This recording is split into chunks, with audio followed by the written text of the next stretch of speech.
You are live. Hello, everybody, and welcome to another edition with HRN Live, the HRN show. I'm your host, Alexander Gertschuen, at of course, the Home Rehab Network, where we provide a remote patient monitoring. Well, pulmonary rehab, because we also do remote patient monitoring as well, but pulmonary rehab specifically, And cardiac rehab. and cardiac rehab, and a lot of others. But all right, so as we go over our topics, the one topic I want to bring up is I have a class today that people are going to be attending, of course, and I just want to kind of point out to everyone that for those that are going to be attending my class, just understand that I'm a good guy. I'm a good person, I promise. I was gathering some information, and I guess sometimes I can come off as intimidating. I don't mean to do that. I don't think I do that, but it's going to be okay, basically. All right, I'm not going to overwork anybody. The first week is mostly a lot of education, and then so on and so forth as we go along and we progress. So just keep that in mind. All I need you for the first class when you're attending, pen and paper. Make sure the clothing you're wearing is comfortable. It's nothing going to be too constricting. And just make sure the chair you're going to be in is suitable, doesn't have wheels like this one, or it doesn't tilt. It's not a rocking chair. It's just a nice standard chair that doesn't have, it's best if it doesn't have armrest, to be honest. Because when we do side to side and stretches and stuff like that. I think a metal folding chair, something like that. Yeah, folding chair, kitchen chair, something that's sturdy. Just because if you're on a couch, if you're sitting on a couch, it tends to be a little bit too lazy, and I want to tackle performance, really. So there is something I gathered over the weekend, and I hope everyone had a good weekend. If you haven't done so, please like and subscribe on our social media pages. And if you have any questions, just write in the comment section. We'll be happy to address those as we go along. Good morning, T. Thanks. No problem at all. No problem at all. So I was doing some research on on Harvard Medical Science when it came to people with lung disease, or actually not just lung disease. They specifically said all sorts of diseases. So I brought up here which I'm not sure if you can see it, but it's not a big deal if you can't. So I'm just going to read them off. So one of the first questions is, who will live longer at the same age? So we took somebody who's 65 years of age, and so we're going to see who lives the longest, who has the expectancy to live longer than anyone else. Let's just say age 65. We could have picked age 70. We could have picked age 80. But basically, it's all ages. I'm just using age 65. So the first question is, who will live longer at the same age? So, see, person number one. Person number one is end-stage COPD. Person has end-stage COPD, exercise for 25 minutes per day, and, of course, is age 65 years of age. The second person does not work out, is lazy, and still the same age, 65. The third person works out for 10 minutes per day, has a poor diet, and is also age 65. So who do you think will live longer? Person number one, person number two, or person number three? Any answers? Good morning, Rita. Good morning, Michelle. Good morning, everybody. Who will live longer, you think? Person number one? Just put it in number one, number two, number three. Which one do you think will live the longest? Remember, person number one has end-stage COPD. The second person does not work out. The third person works only 10 minutes per day. That's it. Works out for 10 minutes per day. So it does work out, but not a lot, of course, and has a very poor diet, or just poor diet, needless to say. So Rita, Marianne, Michelle, D, you got that right. Number one would actually live longer, even with end-stage COPD, because why? Because the person is working out for 25 minutes per day. So this is a science that is actually 100% true. Because it's not just studied by Harvard, medical science people, but it's a fact. Even if somebody has end-stage COPD, they will outlive the person who does not have COPD at all, that is still aged around the same age, 65, because that person does not work out. That's true. Can you believe that? It's kind of neat to look at that, so it doesn't matter on the disease, does it? As long as the person handles their symptoms, they handles their disease, meaning they're working out, they're being preventative. They're not going to, that person that has end-stage COPD will not die first, will not be the first ones to die. It's actually the person who does not work out. Now, the person that works out for 10 minutes per day has a poor diet, will probably be the second person in line, but the one that most likely will die first would be the second person, which was does not work out at all. So this person will probably live a little bit longer, okay? But the person number one, will outlive both of those other people. Can you believe that? So what am I saying? I think it's pretty obvious. Exercise is important, but what kind of exercise would be deemed as important, like that would be beneficial? First off, any exercises will be beneficial, but what constitutes as an exercise? Can anybody answer that? What constitutes as a good exercise? What would you have to do to promote good exercise, basically? You can't just say, oh, going on a treadmill or something like that. I want specifics. What would constitute as a good exercise? I know. What's that? An activity that will increase your heart rate, I forget the percentage. By 10 beats. That is correct. An activity that you can work, like you're working out, an activity that is beneficial. It could be walking, it could be swimming, it could be any type of exercise that increases your heart by at least 10 beats above its baseline. Well, how do you know what your baseline is? That's a tougher one. We know what our maximum heart rate is. Yes, Michelle, get the heart rate up. But we know what we understand, exercise in general, but just for curiosity's sakes, is there a specific exercise that's better than one another?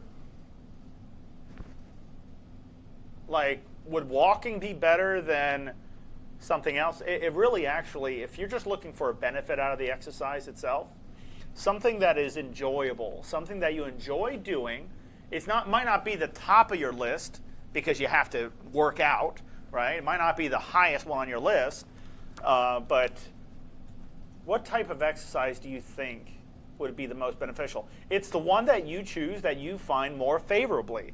For instance, I like to go fishing. Well, fishing, sure. I have to walk from point A to point B out of my car, pick up my fishing gear, and go fishing. I'm standing up. I'm casting out. It will help with my mental. It will definitely help with a lot of mental because it makes me relax. It gets me to relax more.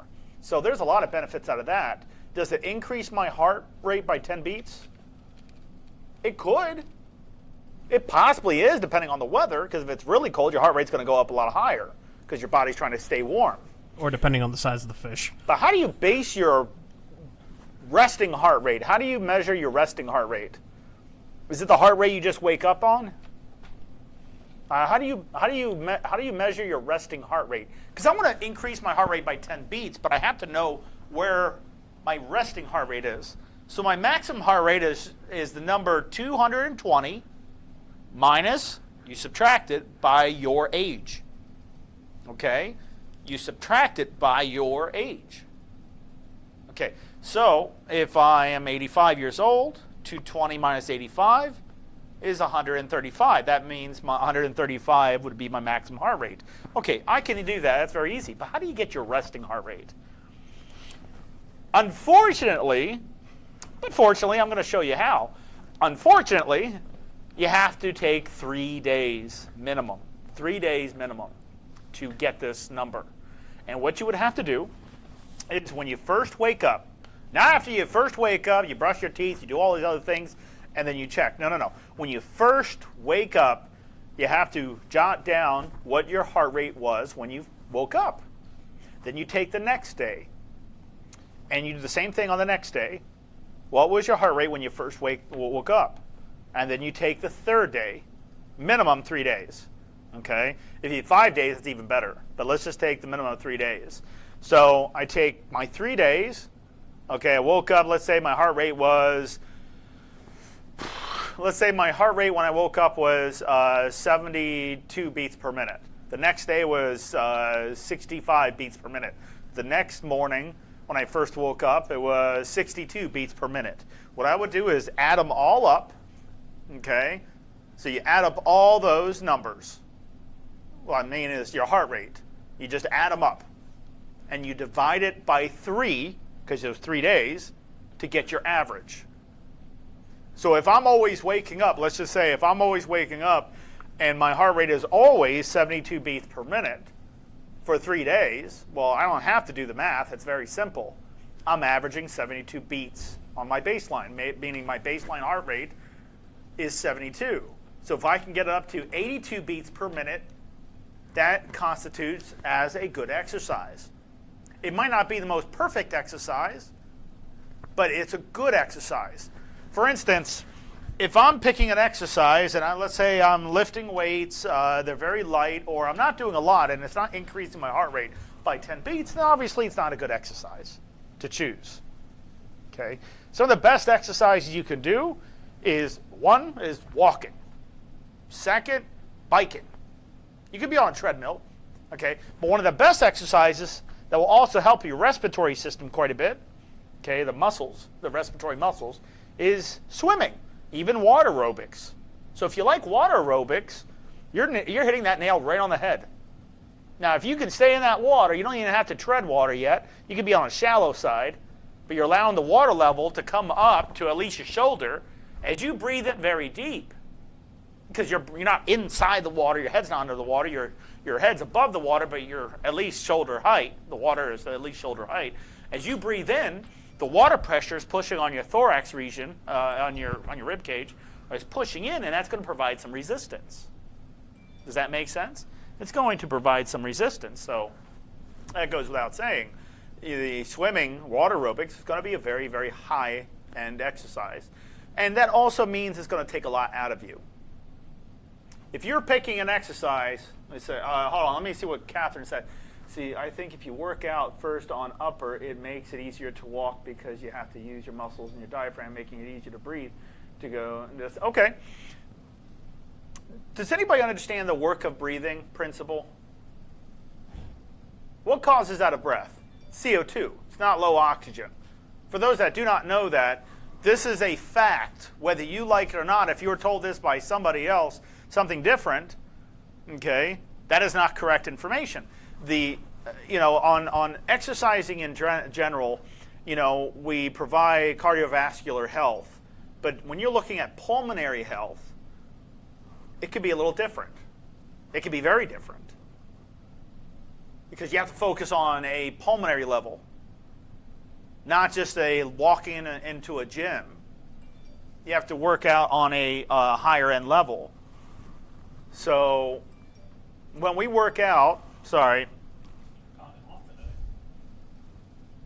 I'm going to switch this off just because, yeah, I'm needed a lot. Yes, absolutely. But when you're exercising, if you have, let's say you're going to do water aerobics, okay? But let's say you only ate, that morning you only ate about 500 calories, okay? Might not be enough for that exercise, especially when you want to go for a long duration. It's going to exhaust you too much. Think of your fill-in, meaning your intake, as your fuel. If you don't have enough fuel in your body, your fuel will run out too quickly. So if I'm consuming too little bit of calories, I only have a little bit of calories to spend. And if I use them all up, I'm going to start dropping weight. On top of that, I'm going to be exhausted.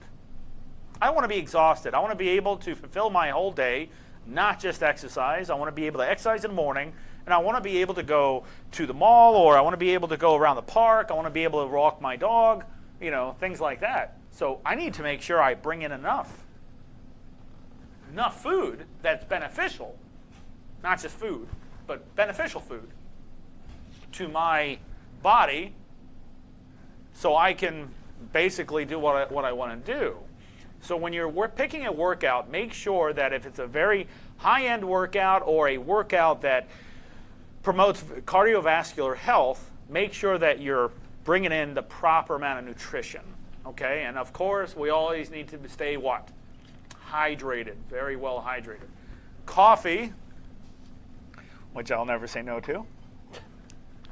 Coffee is not the right thing to drink when you're thirsty, okay? Because it's a diuretic. Same thing with alcohol, it's a diuretic. You drink, you just start urinating quite frequently, right? Okay. All right. See, when you are exercising and get out of breath, do you push yourself to keep going or stop at rest?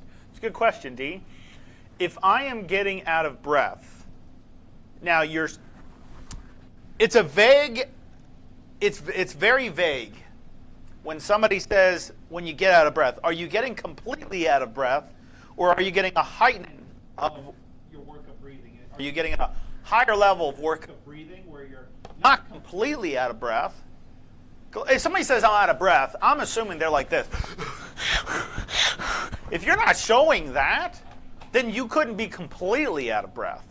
So are you getting completely out of breath? What is the concept of work of breathing? Understand that work of breathing is a natural occurrence in anybody and any animal body, in anybody's body. So work of breathing is not a disease.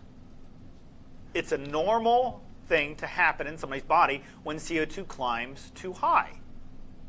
Like, for instance, let's say I'm going to go for a jog. My heart rate is 72 beats per minute, okay, at rest. And I consume too many carbohydrates. Well, I know for a fact that carbohydrates will get digested and buffer out and turn into CO2, carbohydrates, carbon, and I'll have a heightening of CO2. That means that food I just took in to produce more energy to fill up my stomach, might have been too much carbohydrates, let's say, and my heart rate will spike very high during my exercise, probably up to like 130 beats per minute. I'm 45 years old, but if it bumps up too high too quickly, I can only endure exercise for a little bit. Okay? Do I push myself when I am completely out of breath? But let's understand out of breath. Are you out of breath completely, or are you, if you're gasping, you should never get to that point. If you're gasping for air, you're seeing stars in front of your eyes, your balance is off, you're getting to the point where you should have never gotten to in the first place, ever. When I work out, I don't get myself purposely out of breath completely. But I always get a heightening of work of breathing, because that's normal for that to happen.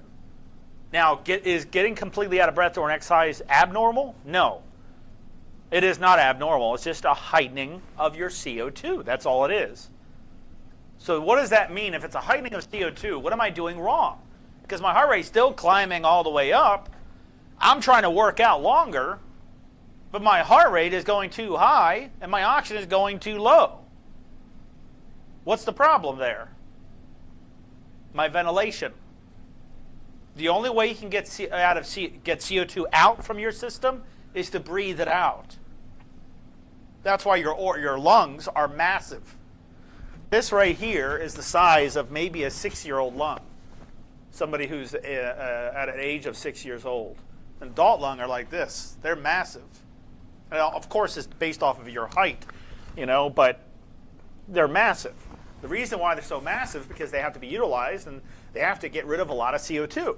They have to bring in a lot of oxygen. Okay? So, let's see, when I'm walking or exercising and I am struggling, I feel like maybe a 6, I'll slow down and stop a minute and proceed. That's not a bad idea. But how about this? Why not, when you're on a treadmill or you're on your bicycle or maybe your recombinant bike, you read semi out loud, meaning not all like verbally like very loud, but just loud enough so you can hear it. And as you're reading, like this, if I'm doing this, all right, if anybody knows a Borg scale, that's 10 being the worst, 0 being the least, and you're supposed to rate your work of breathing during any exercise, okay? 10 would be the highest, meaning you should never get to 8, 9, and 10 on a Borg scale is too high. Okay, 10 you're passing out. You're about to pass out.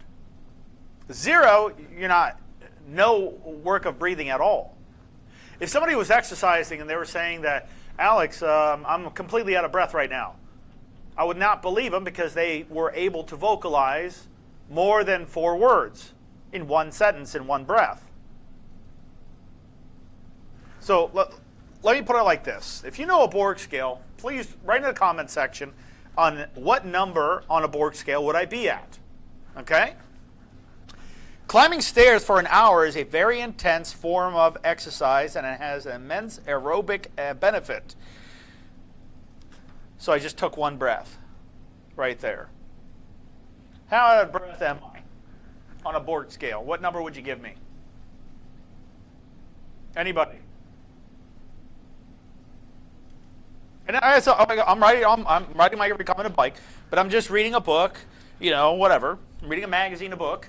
How out of breath am I if I was able to say in one breath, climbing stairs for an hour is a very intense form of exercise and it has an immense aerobic benefits. How out of breath am I? 0, yeah. D, 8? No, I'm not at an 8. I'm at a 0. 10 is the worst. 0 is the least. 10 is the worst. You're saying that I am completely out of breath. That's not correct. What if I was doing, no, not D, not even a 4. I'm at a 0. Because how many words did I say? I said 1, 2, 3, 4, 5, 6, 7, 8, 9, 10, 11, 12, 13, 14, 15, 16, 17 words in one breath. I was able to say the whole sentence without having to take more breaths to say it. How about if I did this instead? I'm riding a bike and I did this. Climbing stairs for an hour is very intense form. How out of breath am I now? Anybody? How out of breath am I?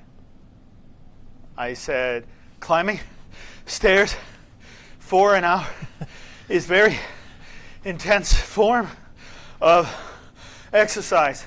Janet How said out of you breath need to am I? No, Janet, you don't stop there. There's something I could do different. I'm not at a 10. At a 10, I would be like this. I can't even vocalize. An 8 would be correct because I'm averaging 1 word every breath. Climbing stairs for an hour is very... Do you understand? I am completely out of breath. I'm at an 8. Don't worry about 9 and 10. I'm on a gurney. If I was at a 9 and 10, I'm at a gurney in a hospital, already passed out pretty much. I'm too out of breath. What if I was doing this now? Climbing stairs for an hour is very intense form of exercise, and it has immense aerobic benefits. Now, how out of breath am I there? Very manageable. I'm at a 6. I'm averaging 4 words every breath. That's the level you should be at. Now, what if my work of breathing when I was reading out loud was too high? Meaning, I was only saying like 1 word every breath. I can, instead of stopping,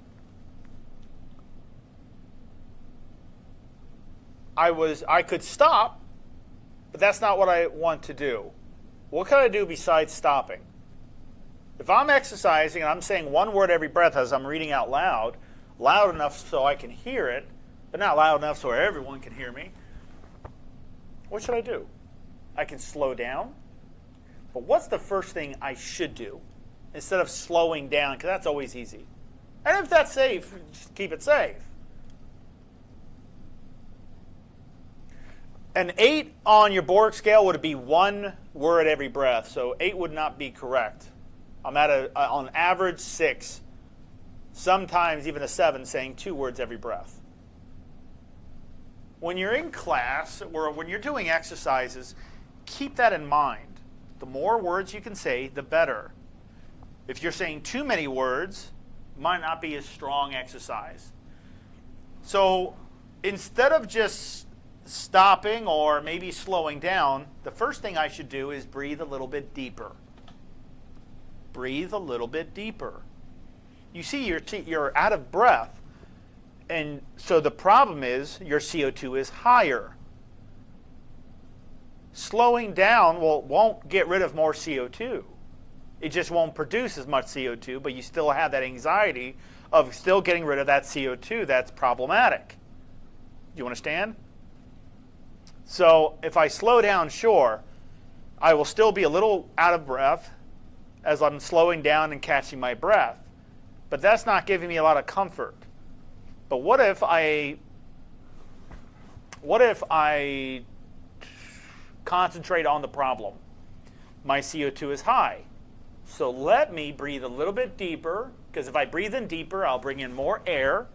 And as I exhale from that deeper breath, I'll get rid of more CO2. And that by itself would lower my heart rate down. Do you understand? That's the first thing I would do, is instead of just slowing down first, breathe in a little bit deeper. Okay? Then, of course, you can slow down a little bit. But you need to breathe in deeper first. Okay? Don't let your anxiety go nuts. Right? Go too chaotic. But you need to, then after that, you can slow down if you need to. But if you find that the work of breathing was better handled, and remember, don't use your brain to determine how out of breath you are, because I'm seeing a lot of the answers are not correct. So maybe the knowledge behind it is not going to be beneficial to you, because already you're getting bad information. Not by me, but I'm saying in your head already. A lot of people, when they feel out of breath, are thinking that, oh, it's my disease acting up. You know all too well how to be a patient, but you forget how to be a human being. When you are exercising or when you're playing outside as a child, weren't you getting a little winded?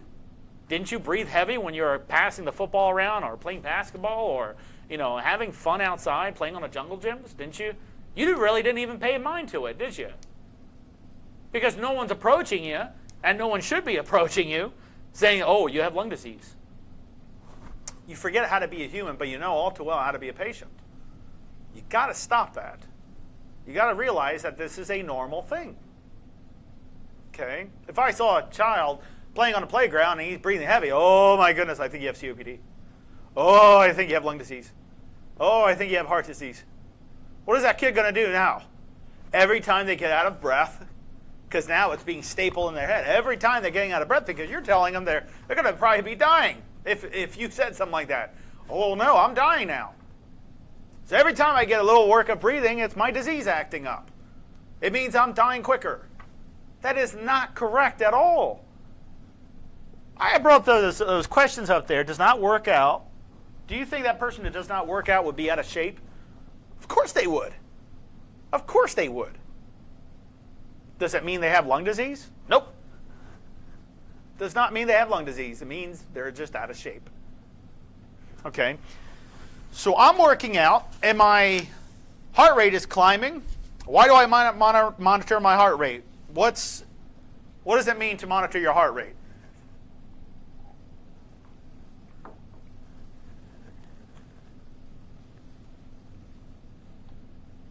You're monitoring your CO2. When you monitor your heart rate, you're monitoring your CO2. I want you to look at it like that, because that's literally what's happening. Your CO2 is climbing too high. If you want to know how high your CO2 is, take somebody who has advanced lung disease. Is that person's heart rate normally higher, normally tachycardic, above 100 beats per minute? A lot of times, yes. You take somebody else who has the same type of lung disease, same age, but their heart rate is around 80 beats per minute, 70 beats per minute, depending on their age, but who has more problems, the person with a higher resting heart rate or the person with a lower resting heart rate? The person with a higher resting heart rate. What do you think that other person with a lower resting heart rate is doing? The person is probably exercising. Yes, they have advanced lung disease, sure. But that's not stopping them from exercising. That's not stopping them from doing what they want to do. Do you understand what I'm saying? I hope you understand. If you're attending my class and you have never used Zoom, something I would highly recommend is just going on Zoom or just calling us up and we'll guide you through it. But simply go to zoom.us and look at the tutorial of how to get into class. But it's very simple because you're sent a link, you click on the link, your computer downloads it if it hasn't been downloaded, and starts the session up for you. Usually automatically, but you have to enable your audio and your video. It's very simple. We'll walk you through it, but once you're able to do it once, you're most likely able to do it twice.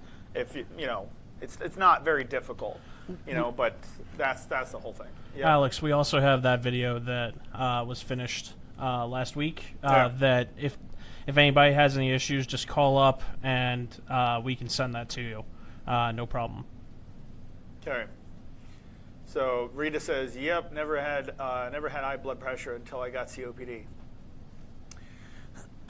But is it your COPD that's causing your high blood pressure? What if I have pulmonary hypertension? What if I consume too many bad cholesterol? What if I'm eating too much things with salt? Wouldn't that in itself cause higher heart rate? Higher blood pressure? Yes. It's not related to my COPD. It could be related to something else. Mine was ranging in the low hundreds and mid 90s. Then last night it was in the 80s. That's the lowest it's been in years. So when somebody looks at when I'm getting somebody off of oxygen, they get a little scared. But I don't guess. I test. That's what I do. A lot of people don't understand that if their oxygen is at 96 and it's always 96, what does that mean? Is oxygen always supposed to stay at one number? Is it always supposed to be 96? Is it always supposed to stay at 98?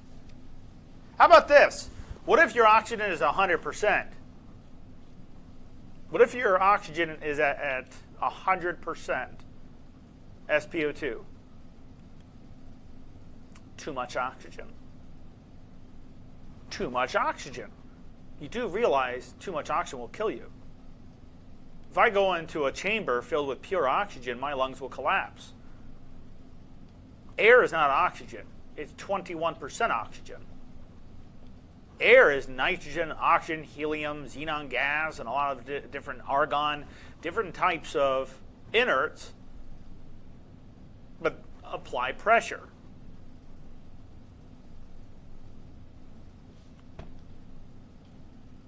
No, I know, Catherine, I'm bringing up oxygen. I know you're talking about heart rate, but I'm also bringing up oxygen. Because a lot of people don't realize that oxygen is not the culprit for being out of breath. But then you have somebody who says to me, well, Alex, when I'm out of breath, I see my oxygen is really low. But you're not looking at your heart rate, are you? Because you're only looking at your oxygen. Habitually. When you're looking at your oxygen is low, is it possible, just think about it, is it possible that you're not bringing in enough oxygen because you're breathing too shallow? And you're not exhaling enough CO2, causing your heart rate to be higher, meaning your CO2 is higher? Yes. Why do I say breathe in deeper when somebody works out? Because a lot of times, not a little bit of times, a lot of times that's the reason. That solves the problem. Okay? So I stay away from salt. I will not use it when cooking. Just about everything you buy has salt in it. Very true, Rita. Very true. But there are some foods that that have natural salt in them. And if you're going to go with salt, let's say, if you were going to go with salt, what type of salt would you use? Iodinized? Sea salt? The best salt to use if you're going to use salt would be sea salt. Now, Himalayan salt is really good. That's that pink salt. That's really good. But just like any salt, too much will hurt you. So how much salt is too much salt? 2 grams of salt is too much. 2 grams or less is better. Less than 1.5 grams is best. How much is 2 grams of salt? Teaspoon. And that's not for a serving, that's for the whole entire day. You pick up a bag of potato chips. And you look at the per servings amount. So let's say it serves 8 people, this bag of potato chips. And it has 191 grams of salt in it. You divide 8 by 191, okay? Then you realize that one serving just went over on your salt intake. And what's going to be hurting? Your kidneys. What else is going to be hurting? A lot of other things. Not just talking about high blood pressure, but you're talking about swelling. You're talking about major swelling in your and basically your extremities. Usually your legs go first, meaning your legs are starting to swell up. You ever notice that when you wear tighter socks, they put an indentation? It's called pitting edema. So what we do in the clinical setting is we'll put our finger, push in, and see how far it indents as you let go. Now, if you push in and you release, like if I push in right now on the surface of my skin, I push down for at least like 10, 15 seconds, alleviate, I just feel that there's an indentation. Okay, there is none here. That means I'm not suffering from that type of pitting edema, severe, mild, or moderate. Okay, but if I'm pushing in and I'm gripping tight, okay, and I feel an indentation, and that's on my arm. You really want to check your legs, because remember, that's the first place it goes. If I'm checking on my legs and I feel an indentation and it's pitting, meaning after I alleviate the pressure, I rub my finger across it and I feel an indentation. It's taking some time to go back to where it was, where there was no indent because of the pressure I made. Okay, depending on how fast it goes back to normal. Do you understand what I mean by that? If I have my leg right now, my ankle, and I'm pushing down on, let's say, where my tibia and fibula are, I'm pushing down, let's say, right here on my shin. Okay, I'm pushing down really, really hard, and I hold that pressure for a little bit. Okay, for like 10, 15 seconds, alleviate the pressure. I rub my finger across it, and I feel an indentation. You have pitting edema. Now, how severe it is, that's where you contact that doctor to see if there's something wrong. But a lot of times it's the amount of salt intake, and it could be kidney related, it could be heart related, it could be a lot of other problems because my salt intake was too high.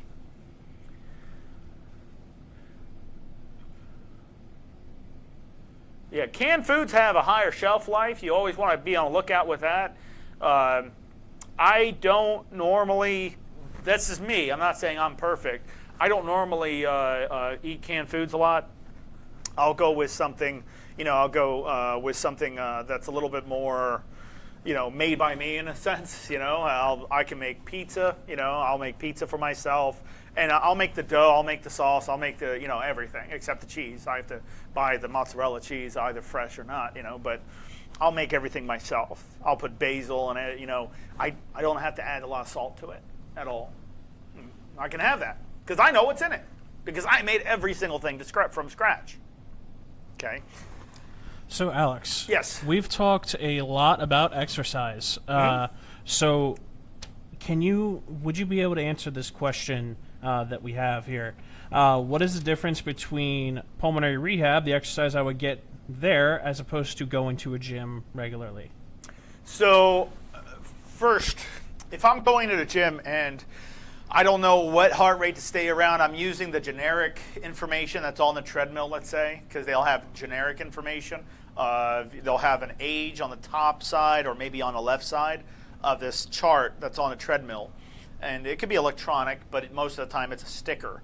And it says, age 60, go over, heart rate, keep it between, 80 to 110 beats per minute. And that is a low intensity. Do you know what I'm talking about? That little small graph they have? A lot of treadmills have them. A lot of bikes, recombinant bikes have them too.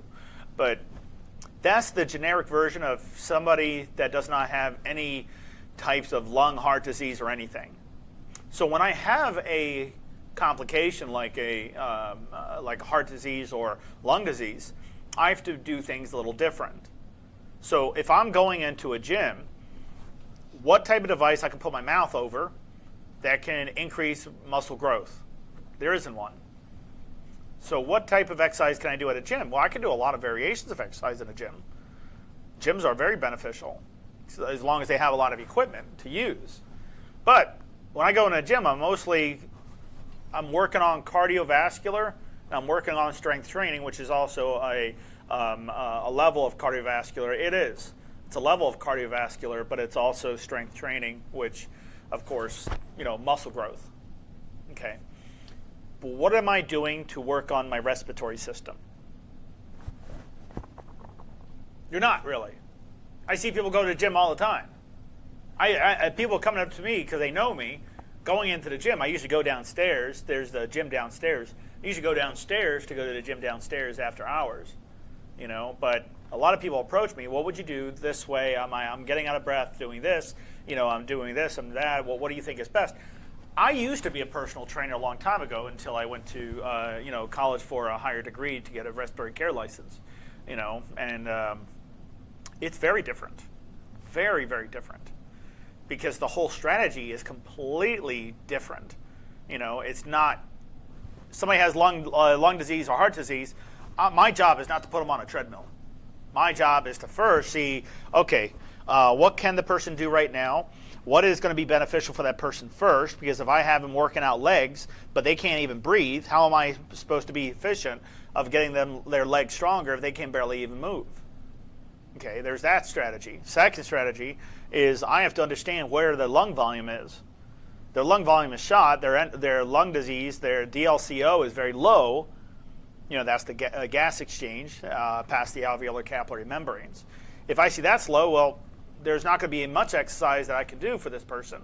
So I have to work on this person pulmonary exercises to strengthen up, to heighten up the alveolar capillary membrane's ability to pass gases through the membrane easier. So I have to work on their pulmonary functions. I have to work on the person's ability to remove congestion before I even put that person in exercise. So what is the difference between going into a gym versus going into a pulmonary rehab? Completely opposite from each other. They are. They're kind of almost similar, except a lot of the exercises that we do are related to gym exercises, except for pulmonary or heart-related type of things I have to monitor. So what's the benefit of going into pulmonary rehab? You're being monitored. Also, you're being shown techniques to help you along the ways. You're also increasing respiratory muscle growth doing different types of exercises. Very good, Janet. Opposite. Nearly the complete opposite. Don't ever just join a gym and expect to go in full performance. Like, I'm going to work out for 6 hours today. I had enough. Don't ever overwork yourself. Have somebody that is a clinician to oversee your exercises, giving you pointers and showing you, like for instance, does anybody know the proper way of, let me grab a therapy band right here. Does anybody know the proper way to exercise for strength training? I'm going to give you two examples, just two. You pick from the two. Okay? I'm not going to stand up. I'm not going to stand up very tall. What I'm going to do is I'm going to pull this band to work out my bicep right now. I'm going to pull this band to work out my bicep. Okay? If I did this, versus this.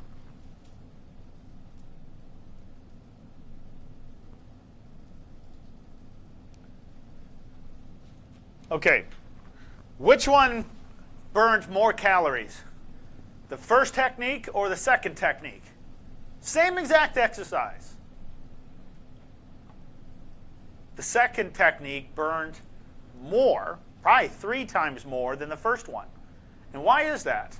Because when I'm pulling tension, this is tension right here. When I'm pulling tension and I pull, I do one curl, I do 1 rep.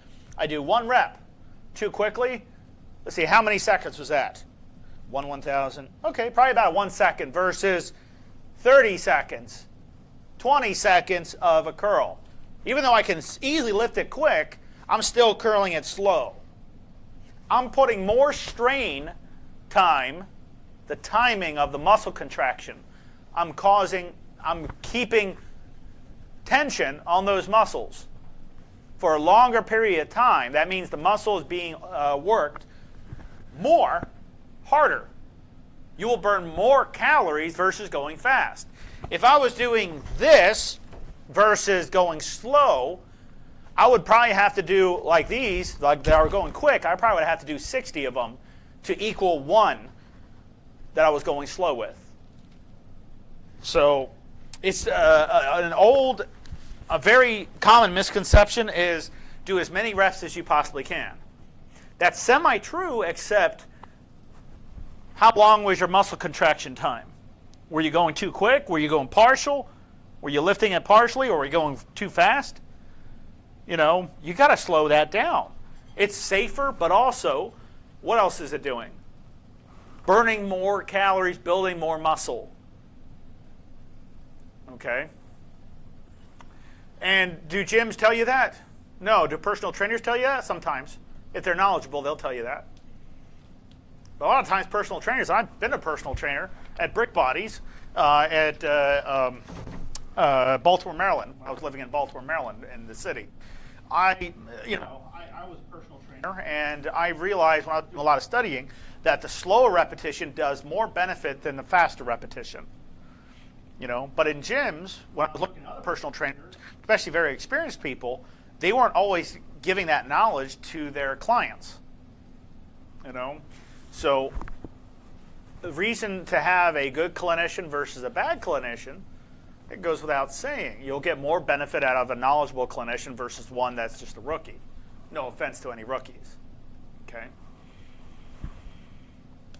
All right, the DLSO mine is not done on the PFT. It does not register. What do you mean it doesn't register? I gotta look more into that one.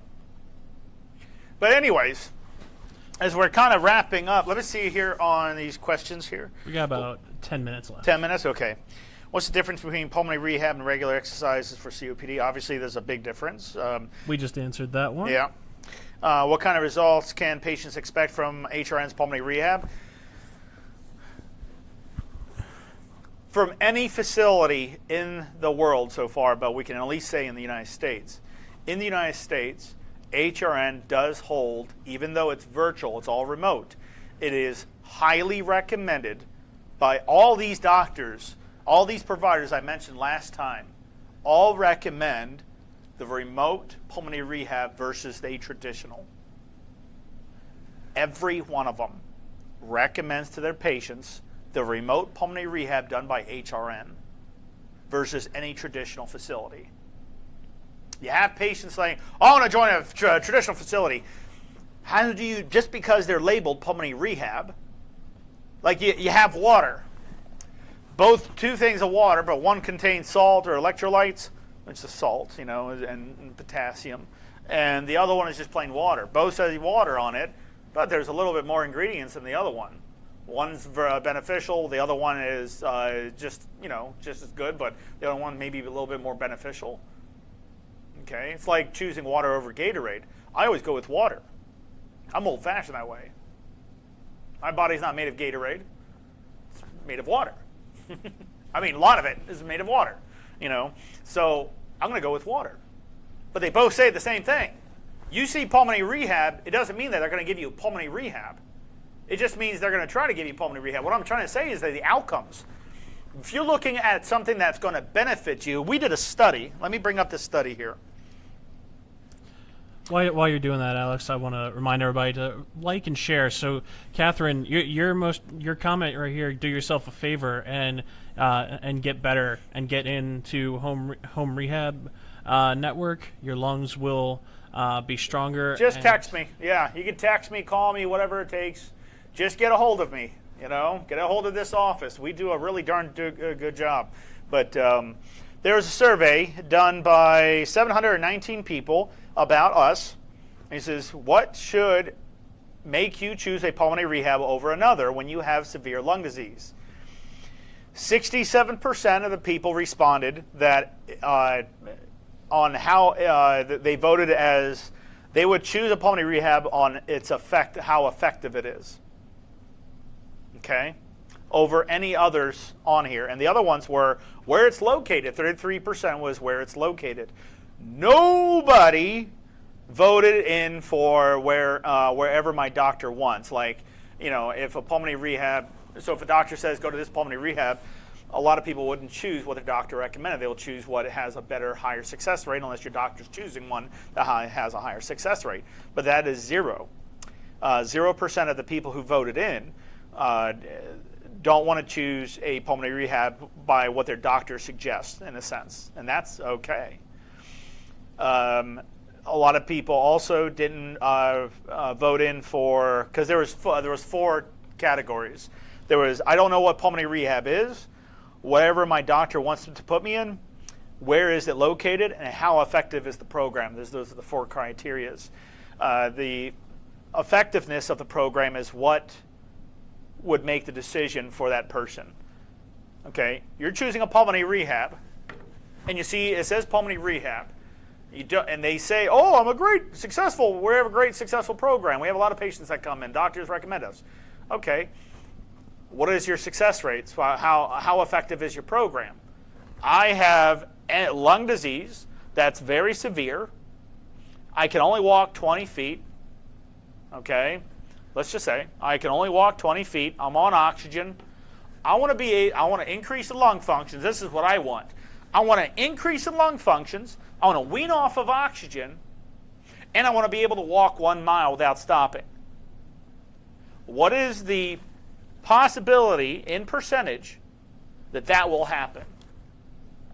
And let's say they say, oh, I don't know, 60%, 40%, 90%. Well, show me the data. Show me that data that shows and proves that. We don't have it. Then they're making stuff up.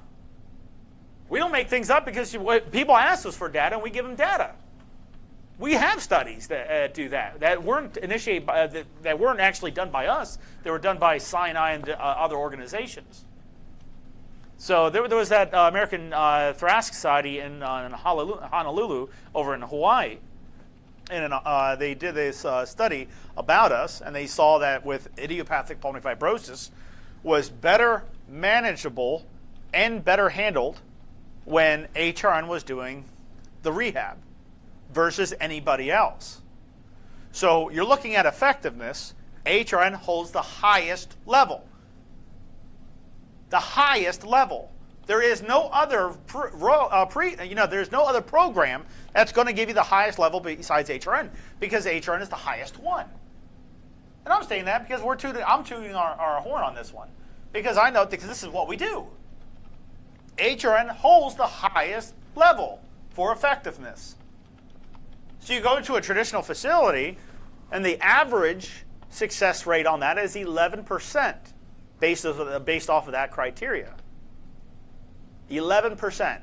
Ours is at 98%. Why would you choose any other program, brick and mortar versus virtual? Why would you choose any other besides HRN? It makes 0 sense. And if I was skeptical about something, about anything, I would want to try it out. We have that ability where you can try out the program to see if you would like it. The only thing is, we can't force you to do anything you don't want to do. We're a medical program. We're a certified program. We can't force you to do anything. You have to initiate the first call. You have to call us up. You have to let us know that you want to see if you can get into the program. It's simple as that. It's like, but before I decide to go into the program, can I try out one of your classes? No problem. No problem. There's nothing wrong with doing that. Any questions? Let's see. Going slower also builds endurance. Yes, going slower does build endurance. It depends on how slow, but we'll go over that in class today. Janet Harris, I am waiting on the Delta V, no problem.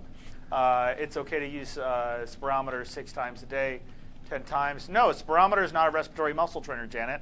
It's an incentive spirometer. Unfortunately, it does not provide muscle growth. 0%, I was in one. Kelly, 0%?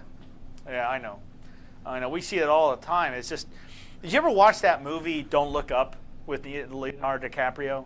Did you ever watch that? If you guys ever get a chance to watch that, watch that. It's on Netflix, but it's a great movie. We're trying to explain and prove to everybody, keep asking, telling everybody, and it's like the movie is in the same type of context. In the movie, Leonardo DiCaprio is trying to convince everybody, look, there's a meteor that's going to hit the Earth. And everyone's going to die, but everyone's like, oh, as long as it hits this house, this is my ex-wife's house. This is my ex-wife's house. As long as it gets that, I'm good. Do you understand that the world is about to end? But it's how he pointed it out, how he told everybody that didn't really trigger anybody's attention. Because he's just a scientist. He's an astronomer. So we're here at HRN trying to show people results. We give testimonies, results. Look, this is the better program. We're showing you. Just compare your program to our program. That's all you have to do. Pick a program, anyone around the world, and compare it to HRN's program. You're going to always find that we're going to be the Bentley of all of them. We're trying to convince people, and people are dying out there, and they're like, well, let me just go to this program because it's local, and it can put hands on you. I don't have to physically put hands on you to tell you to pick up a Delta V. I don't put hands on you to tell you to breathe in. In fact, I don't think it can be done with hands on you. If somebody's sitting right in front of me, I can't say, I can tell them to breathe in deep, but I can't physically pull their lungs open to get air inside of it, unless I put them on a ventilator. So you can't say that virtual pulmonary rehab is not successful because it's already been proven it has been. It's been doing it for years, and it's been more promising than any traditional facility, not putting down any facilities, because there are a lot of good facilities out there, but there are a lot of bad ones. Okay? You need business cards for me? Diane, if you send me if you just text me the information, like your information, I'll mail it over to you. Sent my information to a local pulmonary rehab over a year ago, and they never have called me. We're here fighting for everybody. We are. And I don't know how many other people fight for others, but we are fighting for people. And we are fighting to obtain more people, to show people what pulmonary rehab should be like. And we've been doing this. I have a lot of people under my belt, but I have a lot of space available for people to be in our pulmonary rehab. And understand that I train all the therapists. Okay? So when you're in pulmonary rehab and you want to be with me, you're still going to have me, but you might have the other respiratory therapists that work with me. As I state, let's say you have Jane Smith, let's just say. It's not a real patient. But let's say I have a lady, Jane Smith, and she sees me, I need this done because based off of her goals, she needs to increase strength on her intercostal spaces and her diaphragm, but also she is very weak, so we need to work on legs after. I will relay that information to the assigned clinician, and then I will follow up with that lady. I'll follow up with that patient later on, like the next week over. So every week I'm going to follow up with that person to make sure that the job is being done right. If I see the job is not being done right at all, which is not really ever the case, but let's just say, let's say I don't see the improvement as I should be seeing it, then I'm pulling that patient 3 days a week, and that person's going to be seeing me until they're up to that level that I expect them to be at. Okay? And if it's not, I'm just going to keep working on that person and keep working on that person. That's how pulmonary rehab should be. You should not be neglected. You know, once again, thank you for all your time. Oh, thank you. You're very welcome. Very welcome. And Facebook user, you say that you tell people all the time in your COPD group. Yeah, guys, keep liking and sharing our content. Yeah, keep be spreading an the word. ambassador to us. You know, all we're going to do is just help you. But, like, just help us help those people. You know, and your voices can trickle and literally help so many that have helped you when you were in pulmonary rehab. How much it has helped you could actually help somebody else, of course, right? So be an ambassador, help out, get the voice out, whatever you can do. We're not gonna. You know how good we are. For anybody who knows us, you know how good we are. We're the elites, okay, and we're really good. We work with a lot of hospital systems, but we are very, very, very good. You know, have that person, you know, kind of when they want to help out, when they want to help themselves out, just, you know, let us help those people. You know, so spreading the word around as much as you can is nothing but you're going to be making a big dent. One person, one pebble into a small pond or a body of water will trickle for miles. So don't think one person can't make a difference. I'm making a difference. John's making a difference. Dr. Shaw's making a difference. Everybody here is making a difference. We're making a difference. So please don't think because you're one person you can't do it. No, you can. Okay? Everybody can make a difference. Would one of those machines that you hang upside down I think she's talking about like a pull-up, like a bar for pull-ups. No, because I have to work on exhalation and inhalation muscles, so I can see one benefiting a little bit on pull downs, like a little bit, but not very much. Also could actually do a little stretching, so there is a lot of benefits to those pull down machines, those pull down machines. Is it inversion type? I got you. Yeah, it could help, but to hit the nail on the head, respiratory muscle training specifically, you know, for that would actually be very beneficial. Okay. Well, Alex, we are running short on time today. Okay. We'll be back on Thursday with Dr. Selsky. I'm not sure if your schedule will allow for it as far as an additional live stream that day, but we're definitely going to be back Thursday for another live stream focusing on cardiac with Dr. Selsky. So absolutely. You'll want to tune in for that one. Thank you guys so much. Thank you, Alex. Thank you. I'll see you guys later. Bye. Bye-bye.